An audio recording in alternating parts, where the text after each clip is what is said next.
તો દુઃખની વાત એ છે કે ગુજરાતની અંદર 11 જેટલા મીડિયા જેમણે સ્પષ્ટીકરણ કર્યા વગર, ક્યાંય જાણ્યા કે જોયા વગર મને બદનામ કરવા માટે, કોકરોચ જનતા પાર્ટીના આ ગુજરાતના યુવાનોને બદનામ કરવા માટે, આ આંદોલનને કચડી નાખવા માટે આ જે કાવતરું રચવામાં આવ્યું છે એ મીડિયાના લોકોએ પણ સ્પષ્ટીકરણ કર્યા વગર મીડિયા સમક્ષ મૂક્યું છે.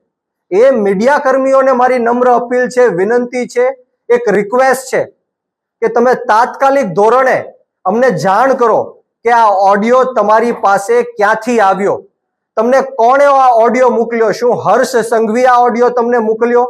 બીજેપીના આઈટી સેલે તમને આ ઓડિયો મોકલ્યો? અમારે જાણવું છે કે તમારી પાસેથી આ ઓડિયો ક્યાંથી આવ્યો. અને તમામ લોકો જેટલા પણ મીડિયાએ આ ફેક એઆઈ ઓડિયો પોતાના ન્યૂઝ ચેનલના માધ્યમથી ચલાવ્યો છે, એમને મારી રિક્વેસ્ટ છે કે તાત્કાલિક ધોરણે આ જે ખોટી ખબર છે, આ જે ફેક એઆઈ ઓડિયો છે એને પાછો ખેંચી લેવામાં આવે, એને ડિલીટ કરી નાખવામાં આવે.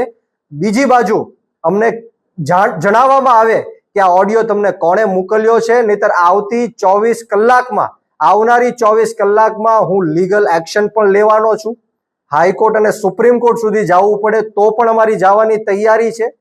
અને ખાસ કરીને આ ભારતીય જનતા પાર્ટીના ઈશારે પોલીસે મને ડિટેન કરીને રાખ્યો. અંદાજિત 8 થી 9 કલાક સુધી મને ગોંધી રાખવામાં આવ્યો, મારા ઉપર પ્રેશર કરવામાં આવ્યું, મને ડરાવવા ધમકાવવાની કોશિશ કરવામાં આવી કે આ ઓડિયોના માધ્યમથી તમારી ઉપર રાજદ્રોહનો કેસ લગાડશું, તમે જીવનભર જેલમાં સડશો, તમને ગુજરાતની બહાર કાઢી મૂકશું. આ રીતના ધાક ધમકીઓ આપીને મને ડરાવવાની અને ધમકાવવાની કોશિશ કરી. પરંતુ આપના માધ્યમથી આ ગુજરાત રાજ્યના ગૃહમંત્રી હર્ષ સંઘવીને કહેવા માંગુ છું કે આમ આદમી પાર્ટીના અનેક નેતાઓ ઉપર તમે આવી રીતના ખોટા કેસ કર્યા, જેલમાં નાખવાના પ્રયત્ન કર્યા, તમે આવા એઆઈ ઓડિયો બનાવ્યા, એઆઈ વિડીયો બનાવ્યા, એઆઈ ફોટોઝ બનાવ્યા. પરંતુ હવે ગુજરાતના યુવાનો જાગી ગયા છે, ગુજરાતની જનતા જાગી ગઈ છે. હું આપ સૌને કહેવા આવ્યો છું કે આવા અનેક પ્રયત્નો ભવિષ્યમાં પણ થશે. ભારતીય જનતા પાર્ટી જો ડરતી હોય તો એ આમ આદમી પાર્ટીથી ડરે છે, અને ભારતીય જનતા પાર્ટી હારશે તો એ આમ આદમી પાર્ટીથી જ હારશે.